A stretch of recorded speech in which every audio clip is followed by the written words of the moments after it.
UER2 road पे चल रहे हैं भाई। रोड ओके है, बिल्कुल फर्स्ट क्लास। कोई ब्रेकर नहीं, कोई रेड लाइट नहीं। और इब तो इतने ट्रैफिक पुलिस वाले भी ना मिल रहे हैं। 7 किलोमीटर लंबा एक्सप्रेसवे है। इसे दिल्ली की तीसरी रिंग रोड के रूप में बनाया गया है। इसका मुख्य उद्देश्य दिल्ली की भीतरी और बाहरी रिंग रोड पर लगने वाले जाम को कम करना है, खासकर इंदिरा गांधी अंतर्राष्ट्रीय हवाई अड्डे IGI एयरपोर्ट से आने जाने वाले ट्रैफिक के लिए। यह सड़क दिल्ली के पश्चिमी हिस्से में एक अर्धवृत्त बनाती है, जो रोहिणी, द्वारका और नजफगढ़ जैसे प्रमुख क्षेत्रों को जोड़ती है। UERII से यात्रा का समय काफी कम होने और क्षेत्र में कनेक्टिविटी बेहतर होने की उम्मीद है। यह अन्य प्रमुख एक्सप्रेसवे से भी जुड़ती है, जिसमें द्वारका एक्सप्रेसवे भी शामिल है। एक खास बात यह है कि इसके निर्माण में बड़ी मात्रा में कचरे का उपयोग किया गया है। इस पर लगने वाला टैक्स टोल टैक्स है, न कि रोड टैक्स। रोड टैक्स वाहन के मालिक द्वारा अपने वाहन के लिए दिया जाता है, जबकि टोल टैक्स सड़क का उपयोग करने के लिए लिया जाता है। UER2 अर्बन एक्सटेंशन रोड 2 एक राष्ट्रीय राजमार्ग NH-344M है, जो टोल प्लाजा के साथ बनाया गया है। मैजिक ब्रिक्स के अनुसार UER2 पर टोल टैक्स की दरें इस प्रकार हैं।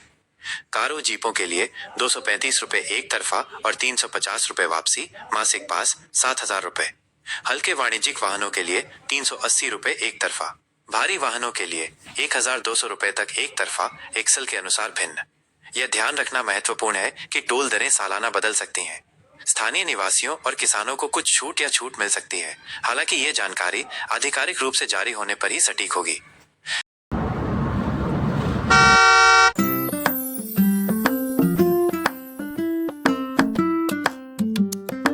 टोल शुल्क की जानकारी बिल्कुल सही है। ये जानकारी हाल की रिपोर्ट्स पर आधारित है। UERII सड़क और उसके टोल से जुड़ी कुछ और महत्वपूर्ण बातें। उद्देश्य: इस सड़क को दिल्ली में ट्रैफिक कम करने के लिए बनाया गया है, खासकर भारी वाहनों को शहर के बाहर से निकालने के लिए। कनेक्टिविटी: ये सड़क द्वारका एक्सप्रेसवे, NH-10 और NH-8 जैसी प्रमुख सड़कों से जुड़ती है, जिससे दिल्ली के पश्चिमी और उत्तरी हिस्सों की कनेक्टिविटी बेहतर होती है। निर्माण: ये सड़क 8,000 करोड़ रुपए की लागत से बनाई गई है और इसे बनाने में 25 लाख टन से अधिक कचरे का इस्तेमाल किया गया है। विवाद: जैसा कि आपने बताया, इन टोल दरों को लेकर काफी विवाद हुआ है, क्योंकि ये दरें कई लोगों के लिए बहुत ज्यादा है, खासकर उन लोगों के लिए जो रोजाना इस सड़क का इस्तेमाल करेंगे। तो UER2, जिसे NH-344M भी कहा जाता है, दिल्ली NCR में 75.7 किलोमीटर लंबा एक एक्सप्रेसवे है। इसे दिल्ली की तीसरी रिंग रोड के रूप में भी जाना जाता है। यह एक्सप्रेसवे दिल्ली के बाहरी हिस्सों से गुजरने वाले वाहनों के लिए बनाया गया है, ताकि शहर के अंदरूनी हिस्सों जैसे इनर और आउटर रिंग रोड, मुकरबा चौक और धौला कुआं पर ट्रैफिक का दबाव कम हो सके। इसकी कुछ मुख्य विशेषताएं: लंबाई 75.7 किलोमीटर, इसमें से 54.21 किलोमीटर दिल्ली में और 21.50 किलोमीटर हरियाणा में है। कनेक्टिविटी: ये NH-44 अलीपुर से शुरू होकर रोहिणी, मुंडका, नजफगढ़, द्वारका से गुजरते हुए NH-48 पर महिपालपुर के पास समाप्त होता है। उद्देश्य: इसका मुख्य उद्देश्य दिल्ली NCR में यातायात को सुगम बनाना और लोगों के लिए यात्रा के समय को कम करना है। लाभ: ये सिंघू बॉर्डर से IGI एयरपोर्ट तक यात्रा का समय कम कर देता है और बहादुरगढ़ और सोनीपत जैसे शहरों से सीधी कनेक्टिविटी प्रदान करता है।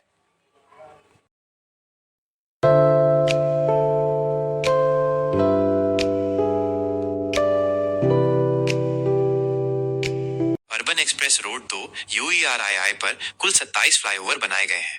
इसके अलावा इस एक्सप्रेसवे पर यातायात को सुगम बनाने के लिए 26 छोटे पुल, 11 अंडरपास और 17 पैदल यात्री सबवे भी शामिल हैं। ये एक्सप्रेसवे दिल्ली को भीड़भाड़ से मुक्त करने के लिए एक महत्वपूर्ण परियोजना है, जिससे यात्रियों के समय और ईंधन की बचत होगी।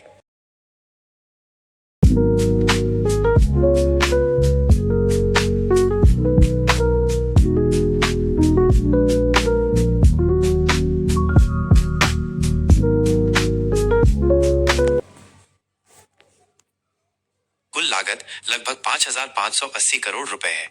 ये परियोजना राष्ट्रीय राजमार्ग प्राधिकरण NHAI द्वारा निष्पादित की गई है, जिसमें दिल्ली विकास प्राधिकरण DDA ने 4,000 करोड़ रुपए की फंडिंग प्रदान। इस परियोजना का उद्घाटन 17 अगस्त 2025 को किया गया था और ये पूरी तरह से चालू है।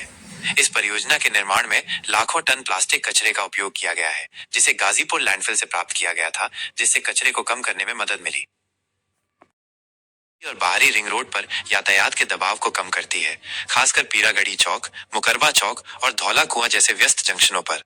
यात्रा का समय। इससे सिंघू बॉर्डर से इंदिरा गांधी अंतर्राष्ट्रीय हवाई अड्डे तक यात्रा का समय लगभग 2 घंटे से घटकर केवल 40 मिनट होने की उम्मीद है। क्षेत्रीय कनेक्टिविटी।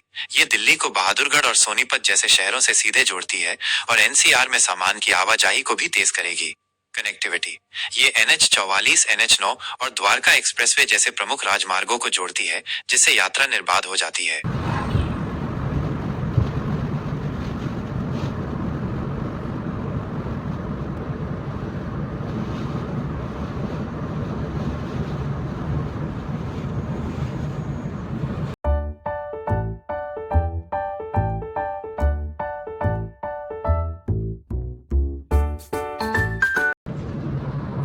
तो दोस्तों ये था आज का हमारा UER टू रोड का सफ़र। आपकी जानकारी के लिए बता दें, अभी इस रोड पे किसी भी प्रकार का कोई भी टोल नहीं लगा है किसी भी व्हीकल के लिए, ना प्राइवेट के लिए ना कमर्शियल के लिए। हो सकता है आने वाले समय में लग जाए, जो कि निश्चित ही है।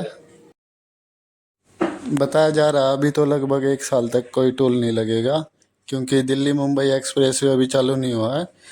जिस दिन वो चालू हो जाएगा उसके बाद इस पे भी टोल लगना स्टार्ट हो जाएगा। Thank you for watching.